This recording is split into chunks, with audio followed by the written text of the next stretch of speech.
د افغانستان टी20 کپتان راشد خان د افغانستان کرکټ بورډ سره تعلقات صحیح نه دي روانه اور کېدای شي راشد خان د افغانستان टी20 کپتانی هم پرېږدي یا ته بورډ واخلي.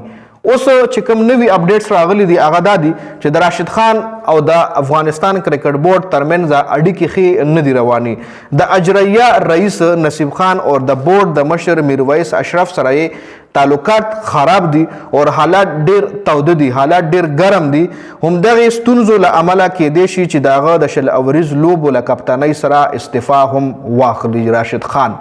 که چېرې مونږ خبرو کوو از افغانستان کرکټ فینس چې څومره هم افغان کرکټ فینس دي ای همیشه دا تنقید پر راشد خان باندې کوي. از پلیر خو راشد خان ډیر ښه پلیر دی، دغه په پرفارمنس کې دغه په لوبه کې خو هیڅ شک نشته دی، خو از کیپټن راشد خان په کپتانۍ باندې ډیر تنقیدونه کیږي. او بل دا هم ویل کیږي چې د راشد خان په کپتانۍ کې شفارس والا کھلاڑیان ډیر زر راځي، مطلب شفارس والا کھلاڑیان د په خپل سکواډ کې شاملای، شفارس والا پرچی کھلاڑیان د په خپل ټیم کې شاملای جی. لکه کریم جنت د نړیر کھلاڑیان افغانستان کرکټ فینس په دې هم خفاو چې د کریم جنت ځان سره ولې لوبي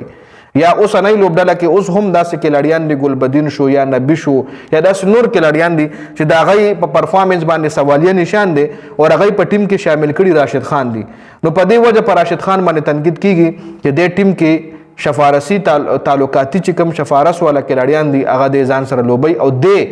نوجوان ټیلنټ ته موقع نه ورکوي، د نوی کل لا موقع نه ورکوي، د نوی کل دا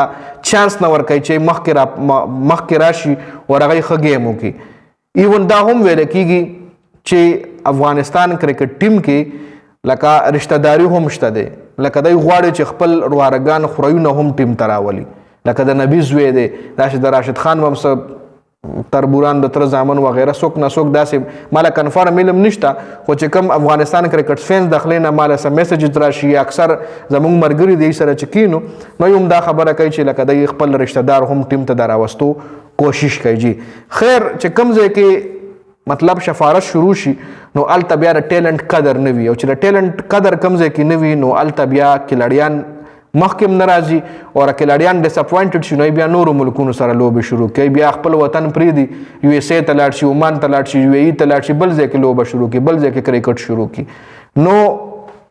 ګوره هغه ټیم ترقي کوي چې کم ټیم کې کھلاړي تھرو پراپر چینل راځي، مطلب هغه سکیننګ دغه مختلف ځایونو کې کیږي چې آیا د ټیلنټ چې کم دی یا دا ښه بیټسمین دی یا دا ښه بالر دی د زموږ کم ځای کې په کار راځي، څومره د ټیم دپاره ښه دی. نو هغې نه پس یو تھرو پراپر چینل تھرو پراپر سکیننګ یو کھلاړي ټیم ته راشي نو هغه ټیم ته ډېره غټه فایده ورکوي. چې کله یو ټیم په ټیلنټ باندې تیاریږي نو هغه ټیم تکړه ټیم وي، هغه ټیم قابل ټیم وي، هغه ټیم مطلب په نیشنل سطح په انټرنیشنل سطح کمپټیشن ټف کوي. خو چې کله یو ټیم کې شفارسي کھلاڑیان شامل شي نو دا هغه ټیم پرفارمنس هم خراب وي او بل چې کم ډیزروینګ کھلاړي وي هغه ډیساپوینټډ شي،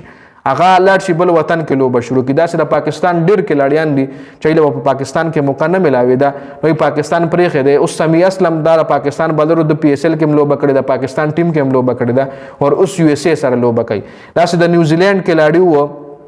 نوم یې رانه هیر شو، هغه 30 سنچري هم وهلې وه، ښه نامي ګرامي کھلاړي و، هغه هم یو اس اے سره لوبه شروع کړې ده. داسې ډېر کھلاړیان دي چې په خپل وطن کې قدر یې نه وي یا موقع وله نه ورکړلی کېږي نو لاړ شي بل ملک کې لوبه کوي. اوس د راشد خان او د بورډ چې کوم تعلقات دي دا صحیح نه دي روانه. نو اوس تاسو څه وایي دې حوالې سره؟ آیا بل تاسو کم کھلاړي داسې په ټیم کې وینئ چې هغه د टी20 کپتاني ورکړلی شي؟ کمنټ لازمي وکړئ.